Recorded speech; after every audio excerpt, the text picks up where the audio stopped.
Durante el domingo pasado y el miércoles pasado comentábamos la pregunta que los discípulos le hacen a nuestro Señor Jesucristo. Y voy a recrear brevemente lo que pasó porque ya estamos bastante empapados de las circunstancias, del contexto de lo que había ocurrido y de lo que estaba ocurriendo. Nuestro Señor Jesucristo había resucitado y durante 40 días antes de ascender al cielo, nuestro Señor Jesucristo se le manifestó a sus discípulos y guardó para ese lapso de tiempo algunas enseñanzas puntuales que Él quería que ellos recordaran. Por eso, entre la resurrección y la ascensión de nuestro Señor al cielo, pasaron 40 días. Cuando nosotros vamos al libro de los Hechos, al capítulo 6, y comenzamos a leer desde el versículo 1, se nos confirma esto. Y nos dice la Escritura que durante 40 días el Señor les enseñaba acerca del reino. Les dijo también que no se fueran de Jerusalén y que esperaran la llegada del Espíritu Santo. Y durante esos 40 días el Señor les habló de eso, del reino de los cielos, del reino de Dios. Cuando hablamos del reino de Dios, estamos hablando en el sentido general y en el sentido restringido del término. En el sentido general, todo lo creado es Dios quien lo gobierna, que lo sostiene. De Jehová es la tierra y su plenitud, el mundo y lo que en él habitan. Todo es de Dios y Él gobierna, y Él es el dueño de su creación. En el sentido restringido, el reino de Dios se refiere al gobierno del Señor establecido en nuestros corazones. Todo creyente, toda persona que se ha convertido a Cristo, esa persona vive bajo el reino de Dios, bajo su gobierno, bajo sus preceptos. Por eso nos dice las Escrituras en Mateo capítulo 6, versículo 33, mas buscad primeramente el reino de Dios, los intereses del reino, los intereses del Señor, lo que Él ha trazado y ha decretado como su voluntad para nosotros. Tenemos que ser portavoces de ese reino de Dios, proclamando el Evangelio para que cada vez más este reino de Dios se amplíe sobre la tierra. Por eso la iglesia, como parte del reino de Dios, es una agente. Nos dice la palabra de Dios, el apóstol Pablo escribiéndole a los Corintios, en 2 Corintios 5:20, que nosotros somos embajadores de Cristo. Somos representantes del reino de Dios aquí en la tierra. ¿Qué hace un embajador? Es representante de un estado ante otro estado. Nosotros somos embajadores de Cristo, somos representantes de su reino aquí en la tierra. Y como representantes del reino, nosotros procuramos los intereses del reino, que es lo que le conviene a los que viven en este reino humano y terrenal. Quiere decir que nosotros predicamos el Evangelio para que haya más personas teniendo el gobierno de Dios establecido en sus corazones, que comienza cuando esa persona se convierte a Cristo. De repente su mentalidad y todo cambia, su cosmovisión, su manera de ver el mundo, entonces cambia, porque nosotros entonces comenzamos a tener la mente de Cristo, comenzamos a pensar como Cristo, juzgamos la realidad como Cristo, entonces comenzamos a tener una perspectiva de la vida como ciudadanos del reino, como aquellos que representan, promueven y defienden los intereses del reino. Durante esos 40 días, el Señor lo pasó instruyéndole a los discípulos acerca de estas cosas, cómo ellos debían de vivir entonces, cómo ellos deberían de comportarse, cómo tendrían que pensar. Y eso caló profundamente en ellos. Independientemente de la pregunta que hacen en el versículo 6, ellos vivieron acorde a ese reino. Basta con ver cómo los ciudadanos romanos veían a los cristianos en esa época.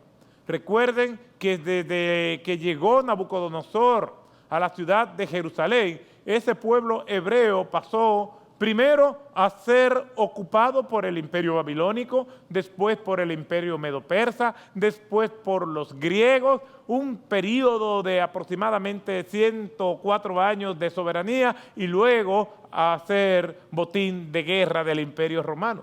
Ellos sabían lo que era vivir bajo la opresión de esos imperios. Y esos imperios, principalmente en los días del Imperio Romano, que fue cuando Jesucristo irrumpió como adoptando forma de siervo y vino y desarrolló su ministerio terrenal, en esos días el Imperio Romano era que imperaba.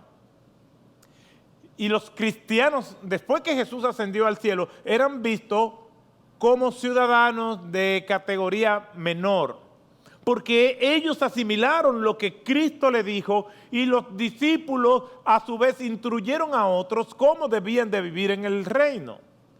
Y los ciudadanos romanos veían a los cristianos con suspicacia, con cierto desprecio, porque los cristianos no participaban del reino terrenal en todas las cosas que se hacían en el reino terrenal.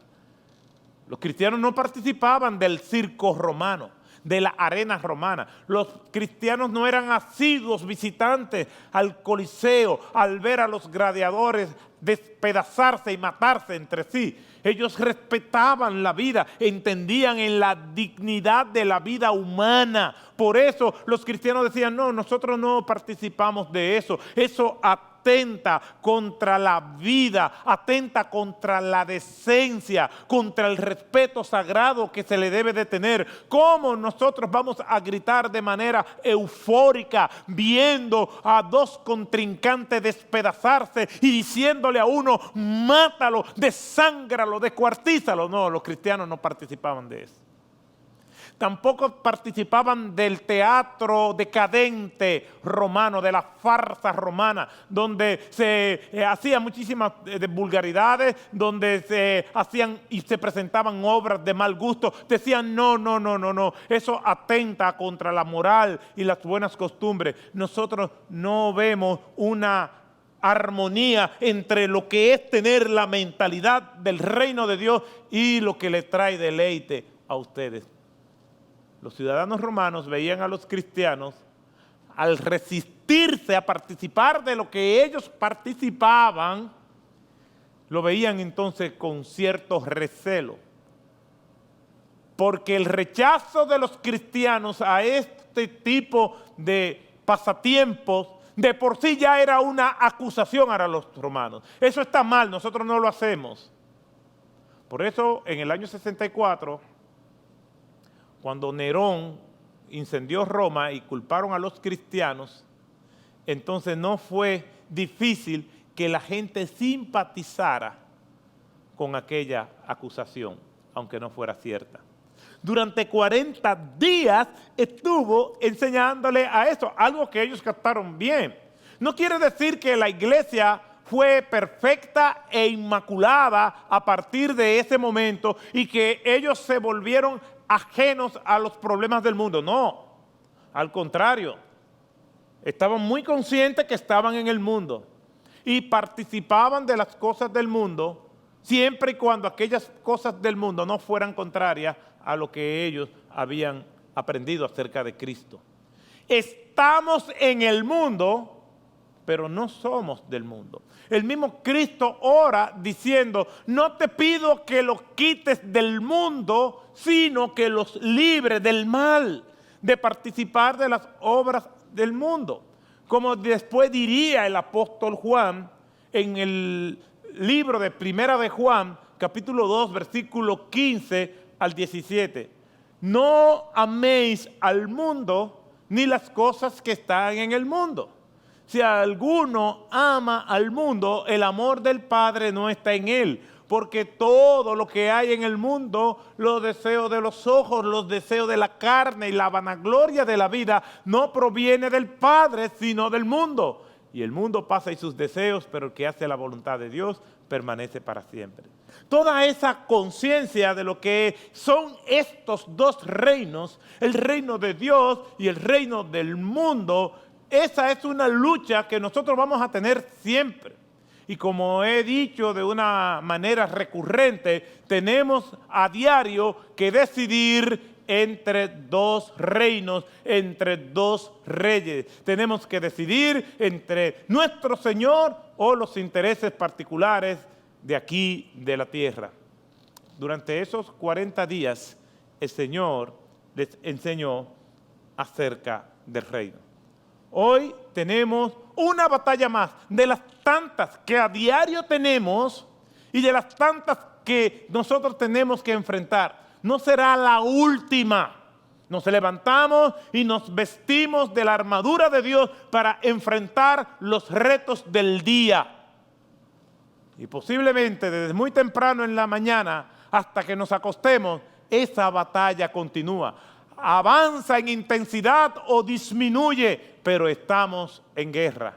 La verdadera guerra espiritual comienza con un adversario que tenemos dentro, que somos nosotros mismos. El principal enemigo de Otto es Otto mismo. Tengo una batalla constante con las fieras que me atormentan, que me spoilean, que me resoplan, que me emboscan. Y además de esas batallas internas, tengo las batallas externas. Todos los días tengo que decidir, varias veces al día, entre los dos reinos. A pesar de que el Señor durante esos 40 días les enseñaba acerca del reino de Dios, acerca de los intereses eternos, acerca de todo aquello que conviene, a pesar de que el Señor les instruía de la promesa del Espíritu Santo, de que lo iba a revestir de un poder sobrenatural para proclamar su reino, a pesar de que el Señor les decía que se quedaran en Jerusalén siendo revestidos por la fe para esperar lo que habría de venir, a pesar de que 40 días, no un discípulo, no un gran maestro, no un sacerdote, no un rabino, sino Dios hecho carne, les enseñaba decididamente, con amor, con ternura, acerca de ese reino. Ellos todavía tenían su mente en el reino de los hombres. Imagínense nosotros cómo también sufrimos por esto. Y hoy se está librando una batalla entre los dos reinos en este país. Y no lo digo yo solamente. Un periodista muy conocido decía ayer, definitivamente, estas elecciones es una lucha entre el llamado voto liberal y el voto cristiano. Ese periodista no es cristiano, no es un predicador, no es un sacerdote, es un comentarista. Y él puede ver con claridad el choque colosal entre dos cosmovisiones en nuestro país. Pero qué bueno que ya se dan cuenta de que esto se está polarizando. Qué bueno que ya se dan cuenta los liberales que hay un muro de contención que se llama la Iglesia de Jesucristo.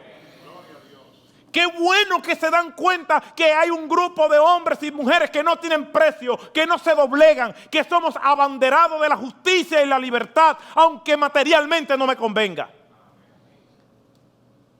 Qué bueno si todos los cristianos y los dominicanos de buena voluntad que simpatizan por los valores y los principios que han llevado a este mundo a los niveles de civilización que hoy tenemos, pensáramos de la misma manera.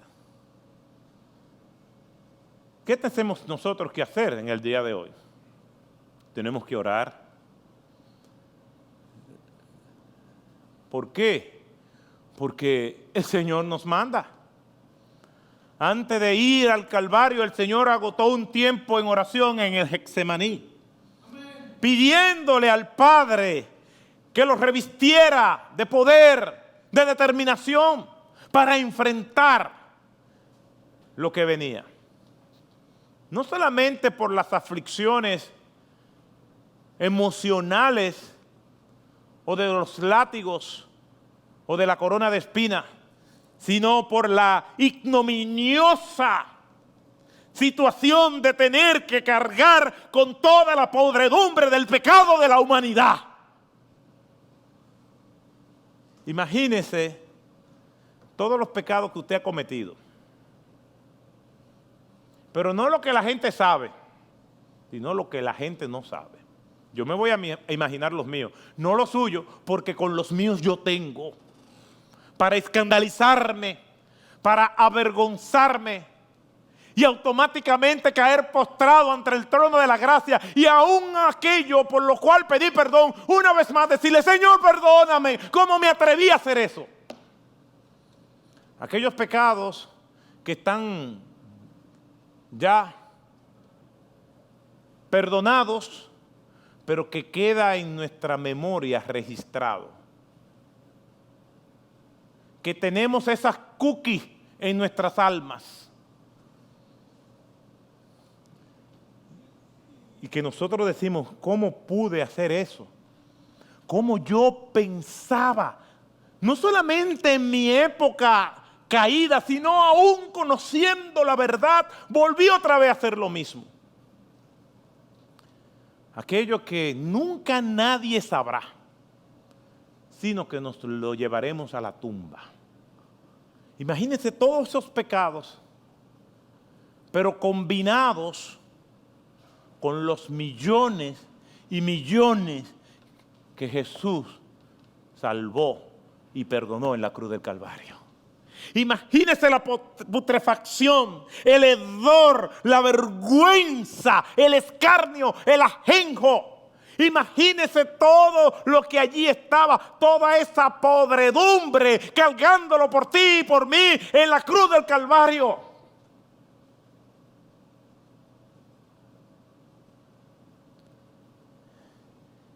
Por eso nosotros debemos orar. Porque Jesús, para enfrentarse a todo aquel espectro de maldad indescriptible, fue movido a orar. Imagínense nosotros. Y hay una batalla que no se ve, pero si pudiéramos hacer gráfico esa batalla cósmica, ahora hay una gran confrontación entre las tinieblas y la luz.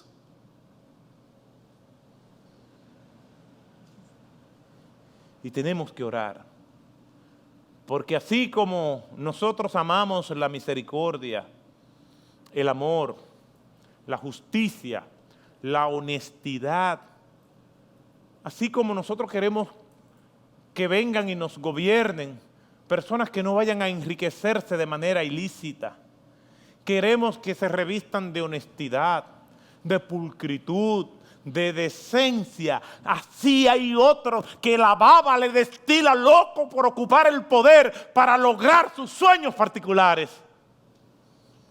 Hay una batalla. Por eso debemos de orar. Pero la oración va acompañada de acción. Y la acción es ir a votar. Porque con todas sus debilidades, todavía este sistema es el menos malo que tenemos, donde nosotros no solamente tenemos la voz, sino que también tenemos la capacidad de cambiar o de prevenir el mal. Son seres humanos pecadores, pero ciertamente no todo el mundo peca igual, ni todo el mundo tiene el mismo grado de maldad, ni todo el mundo tiene la misma gracia común que el Señor da. Y no todo el mundo tiene los mismos niveles de respeto hacia las cosas de Dios. Entonces debemos votar.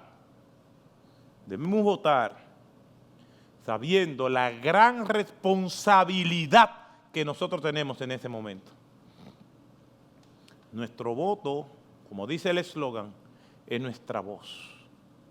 Y nuestra voz debe ser de un representante del reino de Dios, no de un reino de las tinieblas.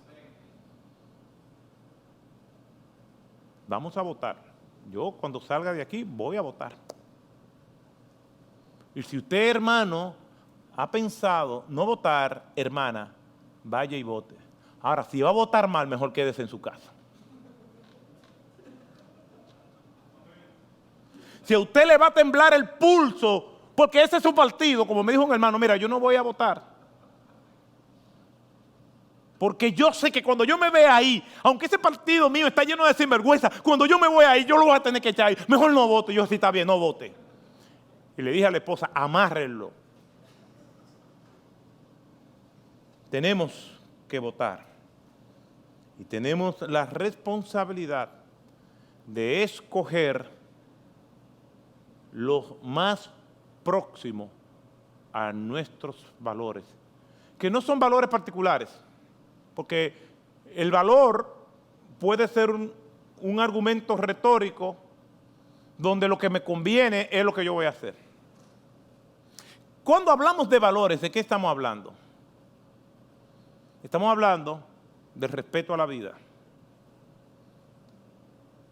de que en vez de irnos por el camino fácil, inducido por organismos internacionales, de promover 3 causales, de penalizar el aborto, de repartir preservativos en las escuelas públicas, nosotros nos vayamos por el camino más seguro, es el de la educación, de una educación de valores, de una educación de decencia, de una educación que fortalezca a la familia como Dios la ha creado. Ese camino es más largo, pero es el más seguro.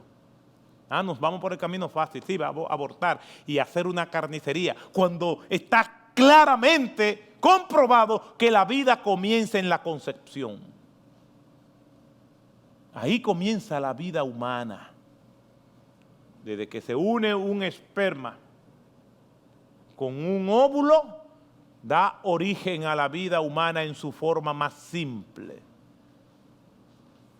A partir de ahí, eso que da origen a la vida humana es sagrado, se respeta y se defiende.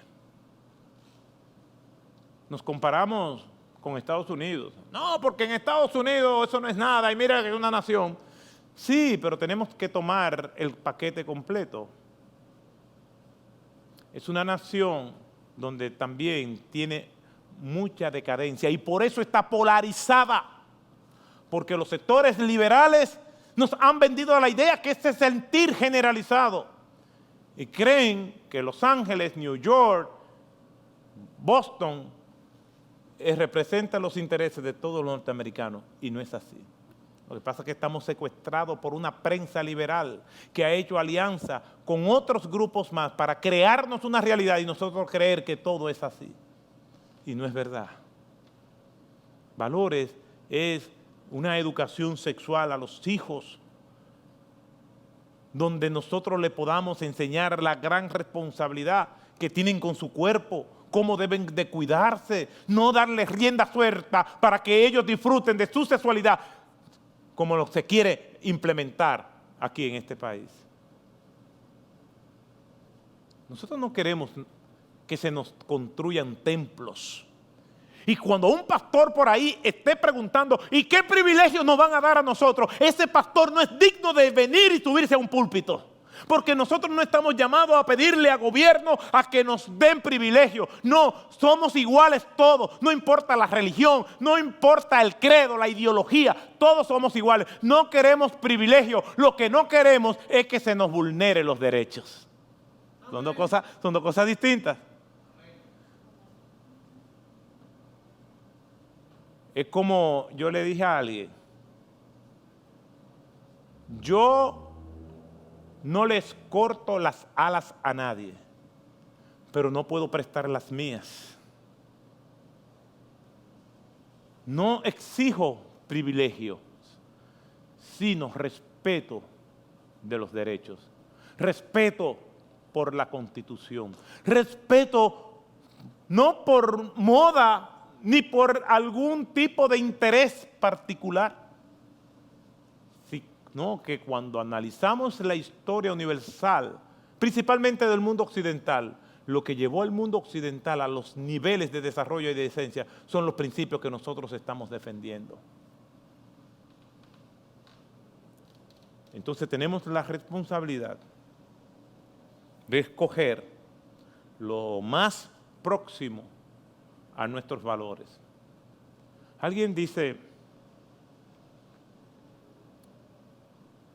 y algunos lo han dicho, que los cristianos no hablan de otro tema que no sea el respeto a la vida y la ideología de género. Bíblicamente le voy a decir que quien hace eso nada más y se llama cristiano, lo que está diciendo es verdad, pero esa verdad no es completa. No es verdad que los únicos males que tenemos es la amenaza de la ideología de género y la amenaza de la despenalización del aborto. No, este país tiene males muy serios y la corrupción es un cáncer terminal que hiere y degrada la vida de todos los que amamos la verdad y la decencia. No solamente la malversación, la estafa al Estado, el robo, el hurto de personas que son servidores públicos, sino la exhibición y la ostentación de eso que nos roban en la cara. Yo repudio eso. Repudiamos la inseguridad, que no podamos caminar libremente por las calles sin el temor de que nos asalten. Repudiamos las condiciones deplorables en que está el sistema hospitalario, el sistema carcelario, el sistema educativo. Todas esas son cosas que nos encorvan y a veces nos vemos con tanta impotencia porque en la historia de nuestra república cada 4 años nos vienen con el mismo discurso de que van a combatir esto y nada pasa. Palabras huecas, neblina matutina, humo que se lo lleva el viento. Promesas, promesas y promesas y nada pasa. Vemos cómo personas exhiben sus riquezas y no se pueden justificar. No es difícil hacer un expertise y darnos cuenta. Es sumamente fácil, pero la justicia está secuestrada. Le quitaron la venda y la prostituyeron. Entonces sí, un cristiano verdadero repudiará eso. No por envidia a que aquel ostenta, como dice Asaf en el Salmo, no como dice él. Y es un salmo que realmente en algún momento algunos de nosotros, o por lo menos yo, me he sentido identificado. Porque cuando nosotros vemos la exhibición del mal sin ningún tipo de confrontación o penalidad, uno se siente mal. Mire lo que dice Asaf. Ciertamente Dios es bueno para con Israel, para con los puros de corazón. En cuanto a mí, mis pies estuvieron a punto de tropezar, casi resbalaron mis pasos, porque tuve envidia de los arrogantes al ver la prosperidad de los impíos. ¿Quién no se ha sentido así? ¿Quién no se ha sentido mal cuando uno ve aquel descarado, aquel que roba, aquel que miente, aquel que comete injusticia? No solamente lo hace, sino que exhibe sus actos delictivos como trofeo, diciéndome, no me pasa nada. Eso me trabaja. O sea que cuando un cristiano dice, La ideología de género, la vida, y no menciona la corrupción y no menciona las demás cosas. Aunque es mi hermano, creo que le falta mayor amplitud para ver los males que nos aquejan. Tenemos que sufrir por las injusticias sociales.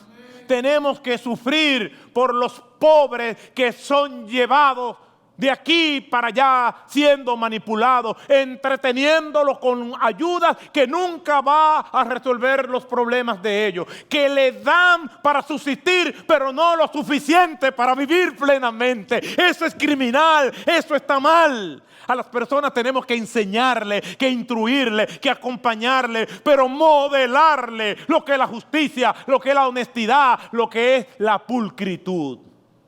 Se le dan ayudas para que subsistan.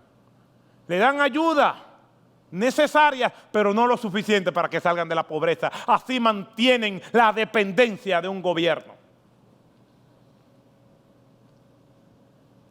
Pero nadie me va a seducir solamente con el discurso anticorrupción. Porque todos los años me hacen el mismo discurso.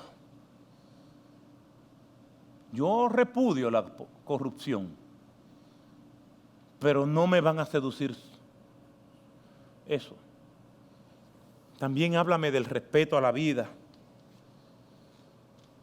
Háblame de la familia. Y qué bueno que tenemos muchos candidatos, muchos, no pocos, que hablan de su familia. Eso está bien, hay que aplaudirlo, no importa del partido que sea. Y no es una pose, sino que hablan de sus familias y que son hombres y mujeres de familia. Gloria a Dios por ellos. Gloria a Dios por los candidatos que dicen defiendo la vida. Gloria a Dios por los candidatos que rechazan la ideología de género. Pero gloria a Dios por los candidatos que hablan también en contra de la corrupción sin sacrificar las demás cosas. ¿Qué significa eso? Que probablemente no todos los candidatos están en mi partido. Y que usted tendrá que buscar orientación, si no está claro, para que eche no solamente un voto de conciencia, sino también un voto estratégico. De que usted vaya y haga una elección conforme al corazón o lo que esté más próximo al corazón de Dios. ¿Cuál es el problema de la corrupción y la diferencia con la ideología de género y la diferencia con el irrespeto a la vida y los otros males? ¿Cuál es la diferencia? Porque hay algunos que ponen la corrupción como el principal mal, y conozco incluso amigos que son unos abanderados en contra de la corrupción, pero nunca mencionan las demás cosas. Y otros mencionan las demás cosas y nunca mencionan la corrupción. ¿Dónde está el punto de equilibrio en todo esto? La corrupción, la despenalización del aborto y la ideología de género son tres terribles males. Son tres jinetes del apocalipsis. Los tres. La diferencia es que tanto la ideología de género como el irrespeto a la vida son políticas de Estado que se instalan para promover esas ideologías para cambiar la percepción de la gente. No importa el candidato que sea, y usted le pregunta, ¿tú crees en la corrupción? Te va a decir, no. ¿Tú quieres que yo te elija para que seas corrupto? No. Pero usted le pregunta a algunos candidatos, ¿tú crees en la ideología de género? Te van a decir sí. ¿Y qué tú vas a hacer? Bueno, yo voy a legislar para que se enseñe eso en las escuelas. ¿Por qué? Porque de la única manera que se puede aceptar es cambiando la manera de pensar. Todo el mundo rechaza la corrupción y la corrupción es punible, es castigada por la ley, lo único que no se cumple. Entonces, la ideología de género y el irrespeto a la vida son políticas de estados que imponen, y cuando se imponen, difícilmente se revierten. Y el que no respeta la vida no respetará nada. Miren lo que dice la Biblia. Algunos dicen, yo amo a Dios, y aborrecen a su hermano. ¿Cómo tú puedes amar a Dios que no ve y aborrecer a tu hermano que ve? ¿Cómo tú puedes pisotear la vida y decir que quieres los mejores intereses para la nación? No se puede, es una incongruencia. Si en lo poco fuiste fiel, en lo mucho te pondré. Si respeta lo más débil y simple, entonces es indicador de que va a respetar a los demás. Por eso, hasta el día de ayer, en la noche, yo no tenía claro ciertos candidatos. Ya los tengo, gracias a Dios. Oré, pedí opinión, me hablaron y yo sé por quién voy a votar. Es un deber de usted, hermano y hermana, votar, pero votar bien. Y votar estratégicamente. Y gloria a Dios por los hermanos que están siendo candidatos, que tienen influencia, todo eso está bueno. Debemos orar también por ellos, para que no sean tragados y corrompidos por ese sistema que ya de por sí tiene muchas debilidades. Hay hermanos que dicen, no, porque yo no creo en la política. No, yo creo en la política, lo que yo no creo es en los políticos. Porque yo creo en Cristo. Y le hemos dejado el espacio a algunos que son quizás los peores representantes de la nación para que estén en la política. Qué bueno sería que hombres y mujeres incorruptibles, llamados por Dios a ese ejercicio, sean obedientes y adecentes en esto. Por eso, hoy, tenemos una gran responsabilidad. ¿Restaurarás el reino a Israel en este tiempo? Jesús, que sabe confrontar, que sabe regañar, no los reprendió. Le dijo que eso no era asunto de ellos. En esa pregunta específica,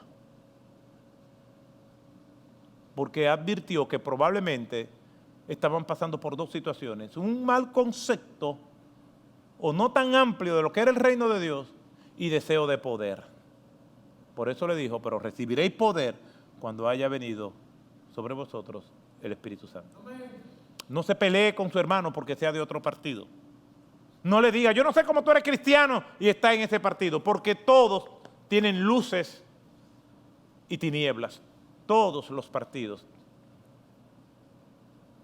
Hay gente buena y gente mala. En todos los partidos. No cometa el error de decir, yo no sé cómo que este es cristiano y hace eso. Porque es posible que también él diga lo mismo de ti.